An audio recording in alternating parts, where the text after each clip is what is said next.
Dushengeye tuvuze impundu tuje tugwaneza impande tuje ducyuye umuneza twuzuye umunezero tuje kwizihiza igitaramo ijoro ritane muturura turaje Imanga twese turaja basaga impanga tubagarya dushize impumu nimutwamarira impumbya mugeze murahikobe ndahira gusumba zikeza turaje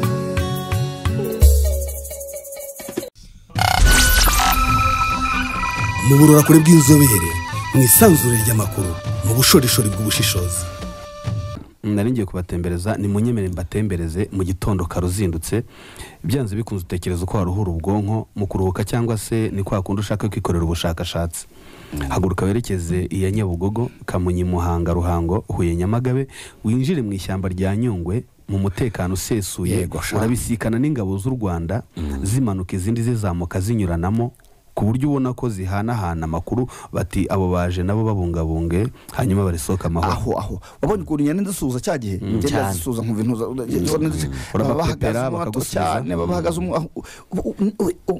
mu milimetero singahe abandi ugenda kandi umuntu muravuga bari ku muhanda n'imbere sibizi mindana ukiraho ukuntu ziri angabo ndabyibuka wenda sikera cyane wabonaga ingabo ukirukanga mbere warababonaga ukirukanga ariko ubu ngubu hari ukuntu ujya bona polisi araho umwana agafata ya firimbi agafata no kumbunda ni munyemerere mbageze ku winka kera kabaye ndambarare tafara harya rwaro remesha tafora ni munyemerere tugere ku winka kera kabaye muri nyina waryo urahasanga urwakiriro babanze baguha amabwiriza y'amahitamo y'icyerekezo uhitiyemo maze uritembere wirebere ibinyabuzima n'akanyabuzima. Pariki ya Nyungwe ni inyamba itatse iraba mu bukerarugendo bw'u Rwanda kuko pariki ya Nyungwe igizwe n'ishyamba kimeza riri ku buso bwa kilometero kare 1019. Hari umuntu ejo bundi wangeje hectare 15 z'umukandara wa pariki ya Nyungwe. Ubwo ni square miles yari yatewe n'iki buriye. Ubwo ni square miles 390. Ubwo ni square miles 393. Ni ishyamba rero ryatangiye urebye babonye ko ari igishyamba cyiza cyane mu 1933 ariko iba pariki y'igihugu mu mwaka wa 2005. Rero muri uku kwezi kwa Nzeri turimo mu mwaka wa 2023 ubu mwaka urashize Nyungwe nibwo yongewe ku murage w'isi muri UNESCO cyane. Ishyamba rero rya Nyungwe nko nambabwira ryashinzwe muri 33 na guverinoma y'abakoloni b'Ababiligi mu myaka y'1920. Guverinoma y'abakoloni yari hangayikishijwe no kwihutisha guhindura amashyamba mo urwuri. Amategeko agenga amashyamba y'u Rwanda yabuzaga gutema amashyamba mu buhinzi kugira ngo bariteme banahahinge ariko akomeza uburenganzira bw'abaturage bwo gutema no gukusanya inkwi kandi yemerera gukoresha ubucuruzi bw'ibiti bikomeye cyane uko abantu bashaka imbaho. Kubishyira mu bikorwa rero ntibyari byoroshye kandi abaturage babo bari bakomeje gukoresha ishyamba mu buhigi gukusanya ubuki burya ngo ubuki bwiza bwitwa umutsipfu buturuka kuri cya giti ku cyatsi gihari. Hari icyatsi kirimo hariya nicyo bita umukipfu mwabonye nuko kera kika mbere ngo hahozemo mwabonye batweretse n'ibikanka by'inzovu zabaga turaza kubigeraho. Hari n'igiti cyitwa ngo ni igishigishigi cyerera imyaka. Abaturage rero bashakaga kujya kwikusanyiriza ubuki gutema ibiti ubundi gukusanya ubuki bagita guhakura rwose nibyo numva gutema ibiti ababikora bakitwa abavumvu. U Rwanda rero rwaje kwigenga mu 1962 amashyamba y'igihugu aza kuyoborwa na Minisiteri y'Ubuhinzi ariko kuva muri 58 kugeza 73 ishyamba rya Nyungwe ryagabanutseho kilometero kare zirenga 150 kubera inkongi y'umuriro, gutema ibiti guhiga no inyamaswa gutura, rushimusi ndetse n'ubuhinzi buciriritse hafi y'amashyamba ya Gishwati na Birunga rero yaciwemo kabiri muri iki gice muri 69 gusa inzovu icyo gihe zari zikibarirwa mu magana. Gusa muri 84 Nyungwe yagabanyijwemo ibice byemerera gukoresha neza no gusarura ibiti. Guverinoma y'u Rwanda yateguye gahunda ya zone tampo ishobora kugaragara n'ubu ngubu kugira ngo abaturage bamenye aho bagarukira. Muri 84 ubushakashatsi ku binyabuzima byakozwe na sosiyete ishinzwe kubungabunga ibinyabuzima WCS hamwe na ubwo icyo gihe yari ORTPN ubu ngubu ni RDB bwanditse Colobus mu matsinda y'abanyamuryango bagera kuri 400 ni inkendo ubwo ibintu bitigeze byumvikana mu gishimana cya 87 iterambere ry'ubushakashatsi ryahereye aho bita ku Uwinka muri 94 rugamba na jenoside yakorewe abatutsi byagize uruhare cyane mu gusenya igihugu kandi byangiza byinshi ku bushakashatsi n'ubukerarugendo by'umwihariko n'amashyamba yagombaga kwangirika. Benshi mu bakozi bakuru rero bahise bahunga ariko abakozi benshi bo ku rwego rwo hasi bakomeje kurinda pariki ya Nyungwe. Iyi pariki rero yongeye kwiyubaka mu 1995 ariko umutekano wari ukigeramiwe. Muri 1999 inzovu ya nyuma muri Nyungwe yiciwe mu gishanga na barushimusi. Muri 2005 rero guverinoma y'u Rwanda yagize pariki y'igihugu mu mwaka wa 2005 guverinoma y'u Rwanda yagize pariki y'igihugu ya Nyungwe iha stati yo kurindwa bya karundura ku rwego rwo hejuru. Ubiherereye mu burengerazuba bw'amajyepfo y'u Rwanda ibamo urusobe rw'ibinyabuzima birimo inyamaswa n'ibimera bitandukanye bitewe n'uko ari ishyamba ry'inzitane ryo mu misozi miremire muri Afurika. Yego ari nacyo cyatumye nyine ishyirwa muri uriya murage w'isi. Ishyamba kimeza ryo rifatwa nk'ikigega cy'amazi y'u Rwanda kuko ritanga hejuru ya 70% by'amazi y'u Rwanda kandi ribonekamo isoko ya kure y'uruzi rwa Nili. Yego iyi nkuru ni ingenzi cyane. Biribonekamo amoko y'inguge atandukanye, amoko y'ibirenga 1250, inyamabere zirenga 90 n'amoko y'inyoni arenga 320. Rwose tunyoni rwose twagera nkumva kuko twe tubivuze rero mu mwaka wa 2005 nibwo Nyungwe yabaye pariki y'igihugu abakoreragamo ibikorwa by'ubuhigi, ubushimusi, gutwika amakara n'ibindi byangiza ibidukikije n'urusobe rw'ibinyabuzima bashyizwe hamwe muri koperative zigamije kubateza imbere. Uyu munsi wa none aba bubakiwe amashuri bishyurirwa za mituweli kandi bakagira n'uruhare runini mu kubungabunga ibidukikije. Umusaruro rwose umusaruro baranawishimira umusaruro uva mu mapariki. Yego mu mirenge rero irenga 9 yo mu turere twa Nyaruguru na Nyamagabe ikora kuri pariki y'igihugu ya Nyungwe habarurwa abantu 891 bahoze bayikoreramo ibikorwa byangiza ibidukikije ariko uyu mubare wiyongera buri munsi. Harimo n'abarushimusi wabonye n'umwana w'umukobwa watangiye gushimuta ari muto. Yego abantu 891 n'ubu ngubu wenda bageze nko mu 1000. Kuri ubu rero bose bibumbiye hamwe muri koperative 35 bakoreramo ibikorwa bibateza imbere. Ndihuta kuva muri 2005 ishyamba rya Nyungwe ryahindurirwa pariki y'igihugu abakoreragamo ubuhigi n'ibindi bikorwa biryangiza abakuwemo. Leta ikomeza gukurikirana imibereho yabo kugira ngo babeho neza batangiza ibidukikije. Hagaragaramo rero nk'ibyitwa ibishigishigi nk'uko mwabivugaga byahozeho mu gihe cy'inyamaswa za dinozoro. Ntiza kera ibyo biti byifashishwaga mu bwubatsi bw'amazu hagaragaramo inzu cyubatse ntishobora nibyo wayigira inkingi mwikorezi byaba bihwaniye. Ariko kandi hagaragaramo n'ibiti bishobora kwangiza amashyamba kubera ko inyamaswa zabibungabungaga nk'imbogo n'inzovu zitakibarizwa muri pariki ya Nyungwe. Niyo mikepfu rero. Yego biriya biti no kuvuga ngo impamvu ngubwe ngo byangiza amashyamba ubundi nta giti cyegera icyo giti. Kirya ibindi iyo gikuze wabonye ko kirandaranda kiraripfuka kigapfuka ibiti wabonye ko kuko bya biti byuza ngo nabyumye bikagwa. Iyo rero hari inzovu cyangwa iyo hari inzovu n'imbogo nuvuga ngo zirabirisha. Noneho ibyatsi bindi bikamera bikabaho. Niyo mpamvu bakubwiraga cya gihe bamwe mu batuyoboraga bari gukora ibintu bashaka kugira ngo bazazane inyamaswa zibasha kubirya ubwo byumvikane ko inzovu rwose nayo iri bugufi kuza. Ibyo birashoboka ndashoboka bazanye n'inkura inzovu se zizabana mu ishyamba rya Nyungwe rero. Iyo utembereye cyane iyi pariki ubona ikiraro kirekire cyane cyitwa Canopy Walkway. Winyibutse hari abamama twari kumwe yarakandagira bati ariko so wongeye gupfa nziza umurengwe koko tuboneraho gusuhuza bamuhizerize n'ubwoba bwinshi n'abandi na wa mudamu wa mukobwa ufite imbyaro 6. Umukobwa ufite imbyaro 6 ariko na bankubito hitimana wo muri Regi. Buriya rero Canopy Walk kiriya ikiraro kiri mu kirere uriya gifite ubutumburuke bwa metero 70 z'ubuhagarike ndetse na metero 170 z'ubutumburuke. Muri Afurika hari ibiraro byo mu kirere nk'ibi bitatu rwose, hari ikiri muri Ghana, muri Afurika y'Epfo ndetse no mu Rwanda. Yego, u Rwanda ruratengamaye, rwaranze kuba ntiruhinyuka. Mu ishyamba rya Nyungwe rero hasanga amoko arenga 250 y'ibimera, harimo amoko 50 y'ibishihe, amoko 133 ya orchide, indabo z'agahebuzo, harimo amoko 28 ya gakondo. Iri ku buso bwa hegitari 2019 nk'uko twabigarutseho. Gusa muri Mutarama 2019 u Rwanda rwari rwasabye ko inzibutso enye za jenoside yakorewe abatutsi mu Rwanda zashyirwa ku rutonde rw'umurage w'isi.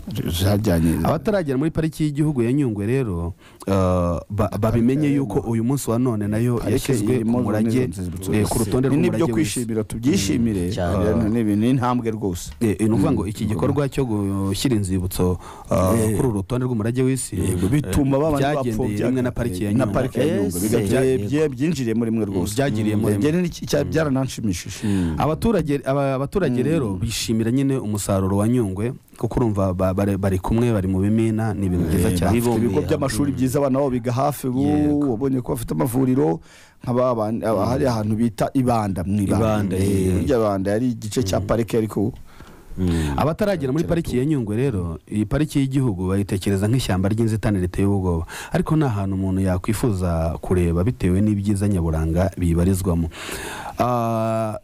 Ngarutse kuri ya ngingo nziza rero mwavugaga, umuryango w'abanyamakuru bakora inkuru zijyanye n'ibidukikije reje, ubitewemo inkunga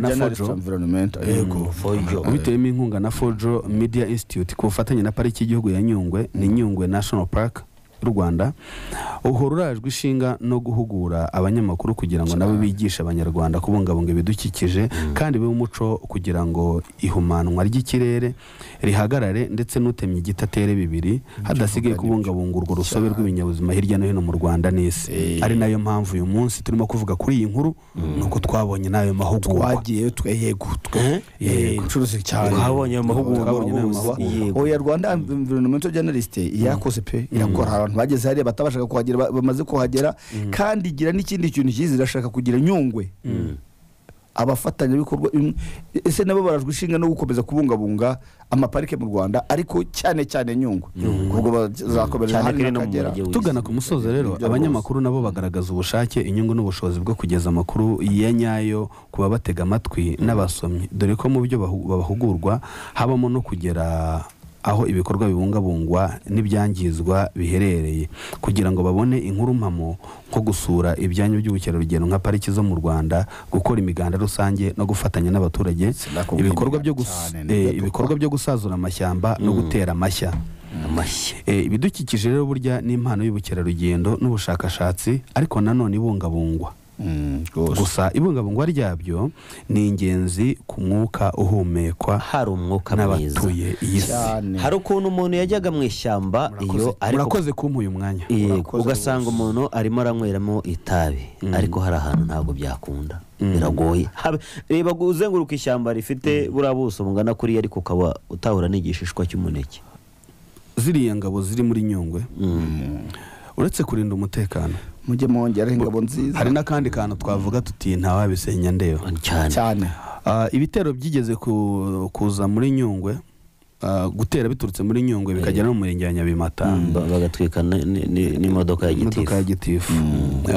Biriya bitero nabyo biri mu bintu kenshi na kenshi byangiza ibidukikije. Ikindi kintu umuntu agomba kumenya, buriya n'imodoka ubwazo, urusaku rwazo, yego, nabyo biri mu byatumye burya Nyungwe itinda kujya ku ruriya rutonde rw'umurage w'isi. Kubera ko burya inyamaswa nyinshi ntabwo zishobora kwegera hariya hari urusaku. Hari amahona bivugwa ko higeze no kubera Tour du Rwanda icamo hariya, byagize ingaruka nyinshi ro ku nyamaswa zacu, kuko zarahunze zigera kure kubera guhunga urusaku. Tuvuge burya hari nk'inyamaswa utabona hafi kubera urusaku, nk'inzoka. Inzoka urusaku hariya muri Nyungwe, inzoka uzazibona ugenda uzazibona twatundi. Inzoka se tegera urusaku, no kuvuga ngo ari amahoni y'imodoka zaje igihiriri.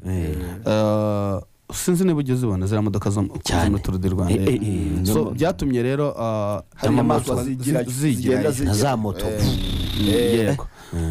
gusa hari inyamaswa nabonye zihiganje barazibonye ibitera wabonye ko ku muhanda bitera rwose cyane ziriya zimeze nk'uduhene ifumberi wabonye ko ari nyinshi habamo n'inzoka z'incarwatsi burya ntushobora kugenda ngo urinde ugera ku icyayi cya shagasha utarabona inzoka nk'eshatu ariko aho batunyujije nta zari zihari kuko ndayitinya najyaga gusubira oya inzoka aho ivuga ngiye ntinya inzoka oya reka nkubwire ishobora no kukubona wowe utayibonye cyangwa ikakwihisha ariko iyo ni imfura rero ariko burya abantu burya bazi kuko inzoka iteka ryose inzoka irya umuntu uyenjejeho burya abagide bafite ukuntu kubera ko bavuga yuko inzoka kenshi ziriya zikurura inda zigira nk'icyo bita vibration bafite ukuntu ngo baziyobora bagahonda nk'aha ngaha yo bashaka kuyerekeza ahandi. Reka tubasuhuza ari nako tubifuriza ibihe byiza ariko kandi tunabifurize kugubwa neza. Ninde tuganira? Nitwa Nkindi Patrick. Nkindi Patrick niwe wandika inyera y'ingagi? Yego. Good. Nkindi Patrick wari umuti. Nkindi Patrick, ni gute ubasha gushyira amakuru ajyanye n'ibidukikije mu zindi nkuru usanzwe ukora zirimo nka politike, ubukungu, ubuzima? Ni iyihe nkuru yihariye wakoze aho wahuje amakuru wakoragaho ukayahuza n'ibidukikije ariko bitari bifite aho bihuriye? Birumvikana uvuze ko ugiye gukora ibidukikije gusa ukabivangura n'ikoranabuhanga, ukabivangura n'ubuzima, ukabivangura na politike, ukavangura na ekonomi, ntabwo byakwizegera bihura. Ahubwo kuko uyu munsi wa none ekonomi yubakira ku ibidukikije navuga ko ari nk'umutima w'ibindi bintu byose birimo politike zishingiye ku bidukikije, ari politike z'ubuzima ariko none ugasanga zishingiye ku bidukikije, navuga ko ari nk'umutima. Rero gukora inkuru z'ibidukikije nkagenda nzihuza na politike, akenshi tuvuge nka politike yo gusazura amashyamba, iyo ni politike ibihari. Gukora inkuru rero yo gusazura amashyamba ni navuga ko utayikora gutyo gusa utabuje na politike. Nanone kandi wenda nk'ubijyanye na ekonomi, uyu munsi wa none tuvuga ko hari ibihugu byinshi byohereza ibyuka mu kirere, kandi ibyo bihugu birimo gukora ibyo bintu biba biri muri ekonomi, bari mu bucuruzi. So nta kuntu wambwira ko wakora inkuru rero y'ibidukikije utayihuje n'izo ngeri zindi zose z'ubuzima, kubera ko njye mfata ibidukikije nk'umutima w'izindi sekiteri zose zakagombye kubakiraho. Yego hari sekiteri zibangamira ibidukikije ariko nanone zakagombye kuba zifata ibidukikije ahubwo akaba ariho zivoma, kuko nk'abakora imbaho babikenera mu biti, ntabwo bakora imbaho udakeneye ibidukikije. So guhuza inkuru z'ibidukikije n'ubuzima rusange bw'izindi sekiteri biranyorohera cyane rwose. Amakuru cyawe bakunda. Ese nanone ni ubuhe buryo ukoresha kugira ngo umenye icyo abagukurikira bakunda? Urababaza, ukoresha social media? Tubwire uko ubimenya. Akenshi iyo ndi gukora ikiganiro inkera y'ingagi n'urusobe rw'inyabuzima, mbere y'uko nkikora mbanza kugitegura. Mbanza gutegura, tuvuge wenda nzakora kuri pariki ya Nyungwe, ndabanza nkatekereza ni iki umunyarwanda utuye iburasirazuba akeneye kumva kuri Nyungwe. Nanone kandi se ni iki umunyarwanda uturanye na Nyungwe akeneye kuyumvaho. Ashobora kuba wenda yarigeze kubyumva ariko akabifata nk'ibihuha. Uyu munsi nijya kumuganiriza, ndamuganiriza nkoresheje iyi strategy. Ngerageza guhuza ayo makuru yombi, haba gukora ubushakashatsi bwimbitse ku giti cyanjye ndetse n'abandi bantu babashije kugera aho ngaho bafite amakuru ahagije. Urugero ushobora kuvugisha Prote kumubaza ati se iyi nyamaswa yitwa gutya muri ubu buryo buri scientifique mu kinyarwanda muyita gute muri Nyungwe, kugira ngo ntaza kwivuga nabi wari muri Nyungwe akanshishamo ijisho, kandi kugira ngo ntaza kwivuga nabi no wari uri iburasirazuba akumva ibyo ntavuze. Mbere na mbere mbanza gutegura ikiganiro, icya kabiri nkakora ubushakashatsi, icya gatatu nk'uko bivuze nkoresha social media, nkoresha flyers, nkabanza nkazishyira ahagaragara ku buryo umuntu ari buvuga ngo muri cya kiganiro baraza kuvuga kuri iki n'iki, ndaza kuba ndi kumva. Hanyuma rero mu kiganiro rwagati nganira n'abaturage, mbaha umwanya bakabaza ibibazo, bagatanga ibitekerezo. Hari igihe ugira amahirwe ugasanga rero hari nk'umuntu utuye aho ngaho, ikintu cya mbere gukora ni ukugushimira kuko aba yumvise ko wageze iwabo, akagushimira ni byiza. Ariko abatahazi nawe aragushimira akakubaza ikibazo. Uko ugenda ubazwa ibibazo byinshi rero mu biganiro bitandukanye, cyangwa se iyo ugiye kuri tere wahigereye uko ugenda ubazwa ibibazo byinshi, bigenda biguha umurongo wo kubona abumva inkuru abumva ikiganiro bakuramo iki, bibagiraho izihe ngaruka ziri nziza ziri positive, bituruka kuri uko uburyo mbaho umwanya wo kwemera kuganira nabo. Nyine gukora inkuru ifite aho ihurira n'inyungu za muntu nk'ubuvugizi biri mu bintu bikurura abantu basoma amakuru, right? Ariko hari inkuru wakoze ijyanye n'ubuvugizi wakoze yatumye abagukurikira biyongera kubera ko iyo nkuru yagize impact cyangwa yatanze umusaruro? Navuga ko ari yego. Iyo urimo kuzamuka uva mu mujyi wa Musanze werekeza ku mupaka wa za Cyanika ari haruguru, ku mupaka uhuza u Rwanda n'Ubugande, hariya hantu kera habaga urugomo rukomeye cyane. Bwa mbere njyayo nkorayo inkuru mbona ntabwo bihindutse, mfata initiative noneho yo kuyikora nyicukumbuye, subirayo njye kuyikora nyicukumbuye, nyishakira ibimenyetso kimwe ku kindi. Icyaje kugaragara nuko nyuma y'uko iyo nkuru itambutse, inzego z'umutekano nashimira cyane rwose, mpa accreditation rwose pe, barambwe bati rwose nta kibazo iyo nkuru turayizi, ibyo bintu turabizi, ariko tugomba kubikemura bidatinze. Icyabaye nuko iyo nkuru narayikoze rwose, abaturage uyu munsi none iyo hageze barashima. Nasubiyeyo umuyobozi w'umurenge arambwira ati nuko batakuzi bakaguhaye inka, nuko batakuzi bakaguhaye inka. Ariko nanone abo mu miryango y'aba ngaba batezaga ibibazo nabo ntago bakwishimiye. Hanyuma n'ikindi gize kumbaza uti ese haba hari inkuru wakoze y'ibidukikije ukayihuza kiba yaragize impact? Tugira urabona amajyaruguru asigaye ashyuha, bigendanye na climate change asigaye ashyuha. Nandi mo nsoma ibitabo nsanga aya mapave twicaraho n'aya mategura n'ibidusakaza ni bimwe mu bintu bikurura ubushyuhe, bwashyika hasi ntibwongere kugenda, bikaguma aho ngaho, bikabitera amakanseri n'ibindi. So naje gukora inkuru, ni umumama umwe akora muri banke nationale, namusuye nka gutya nsanga afite amapave, bimusobanura tuganira, ariko nyuma ndibaza ibintu asobanuye kuko iki ntabikoramo inkuru aho kugira ngo abikora ari wenyine n'abandi bakabimenya. Nyuma yaho nasubiyeyo hacemo nk'amezi nk'atatu, sanga bya bintu yarabirimbuye, yateyemo ibiti, ni jaride, harakonje, nembwa tunsigaye ndyama nkasinzira. So nibyo yego ni heza, biduha isuku, ariko ku ngaruka zigendanye n'ubuzima bwa muntu kandi none bishingiye ku bidukikije, kwangirika kw'ibidukikije.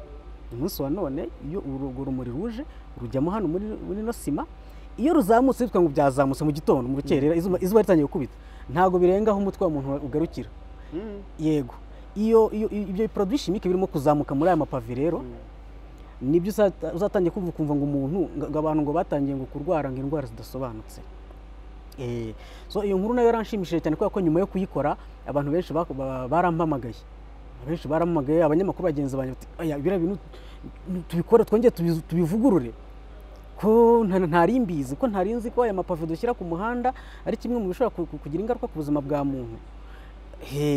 Ibyo rero nabyo byaranshimishije cyane.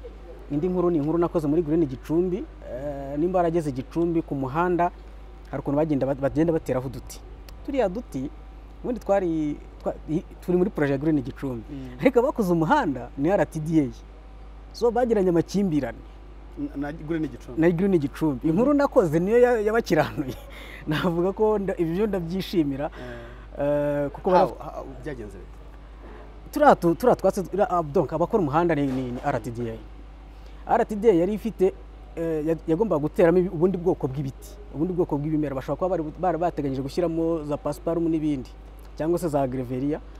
Noneho Green Gicumbi nk'abantu barimo gukora projet yagutse hariya, bo bateramo ibiti babona ko nyine biri impactful ku buzima bw'abanyagicumbi.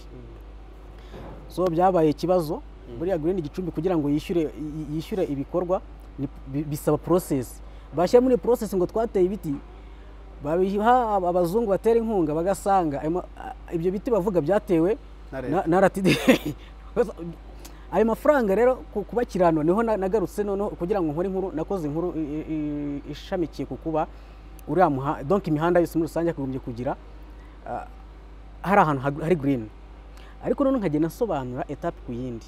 Hari ibiti nk'ubu ntabwo watera avoka mu muhanda nubwo ari green, ntabwo wateramo kino giti nubwo ari green. Hari ibiti biri soft washyira mu muhanda bikakorohereza kuba wakomeza kubungabunga ibidukikije ko n'umuhanda utangiritse. Nyuma yo kubisobanura rero nibwo ngira ngo RTDA na Green Gicumbi bagerageje kumvikana n'aya mafaranga arishyurwa, amakimbirane arahosha. So izo nkuru navuga ko zanshimishije mu buzima, zagize umumaro. Inkera y'ingagi ni iki? Inkera y'ingagi kiriya kiganiro tujya kucyita inkera y'ingagi. Urabizi Energy Radio iri mu majyaruguru kandi niho hantu haba ingagi. So twakise inkera y'ingagi. Ubundi inkera ni ijoro rya nijoro, ni ibirori bya nijoro, ni ibirori bya nijoro. Twakise inkera y'ingagi kugira ngo dukurure abantu. Ingagi ziratarama, zirivuga, zirasangira. Ibyo byose iyo bivuze hazamo ibintu by'umuco, ukagira amatsiko yo kuza kucyumva. Ariko ubundi cyitwa inkera y'ingagi n'urusobe rw'ibinyabuzima. Cyane n'ibidukikije muri rusange. Ni ibidukikije muri rusange. Nta nyamaswa ugira wiyumva nk'uti iyo nyibonye numva neza? Inyamaswa ngira niyumvamo kurusha izindi navuga ko ari nk'ihese, kuko wenda njye nakuriye mu bice by'ishyamba, nananibamo igihe kinini. Imico y'inyamaswa hafi ya zose ndazizi. Nabaye muri amezi 6 muri pariki y'Akagera, mba n'imyaka 2 n'amezi 7 muri pariki ya Ivindi muri Gabo. Navuga ko nahuye nazo inshuro nyinshi, ariko buriya iyo nishimira cyane bigendanye n'imico yayo n'uburyo yitereye, navuga ko ari intare. Akoze cyane. Murakoze cyane namwe. It's Daniel, I'm a senior reporter with Kigali Today, Getty Press. I'm part of the team that is undergoing the training on environmental reporting, sponsored by FOJO and organized by REG. It has been a pleasure for me to be part of this group. I had a lot of doubts of what is going to happen during the training, but some of the issues that were raised or the trainings that were given to the participants were very important for me. For example, I didn't know much about Nyungwe National Park. I learned a lot, especially like, for example, in Nyungwe you find that there's a big percentage of primates in Africa, and only found in Rwanda, besides Madagascar, which is the total is like 12% of the primates. So Rwanda has got about 6% of those primates, and that means this forest is this national park, which was first of all a national forest reserve, and now it has become a national park. It's very important for me as a journalist to actually dig deeper, find about the species in the park and the importance of the park. I learned about the zip line which is going to be constructed. That's a good news story to start with, and inform people about Nyungwe and the developments that are here. I'll be more interested in coming back and find out more about the community engagement and how the national park has contributed to the community development, because about 173 million are given back to the people here in terms of like compensation of damages and so on and so forth, and about $2 million are injected into the community activities. So there's more to look at, and there's more to find out about this national park and its impact. One recommendation I would recommend next time if they organize such an event is to visit the communities, that like as we did in Akagera. Visit the communities, talk to the communities, the beneficiaries. How does the community engage with the national park? What have been the benefits? Those are things I would like to look at in the future if you have to organize any kind of training which involves big activities like what the national park is doing, and what has been its impact to the Rwandans. We should be visiting the community activities and get the real stories. If, for example, you're talking about the species, we should be able to see them, the preservation, the activities, the real activities of preservation, of conservation in the forest, not just the training. So that's one thing that I really, that gave me a little bit of a shortage in what I was expecting. I wanted to get the real stories on the ground, and so that will be very important next time. Thank you. This is our last day. We appreciate for all participants and trainers, and thank you, FOJO, for the partnership.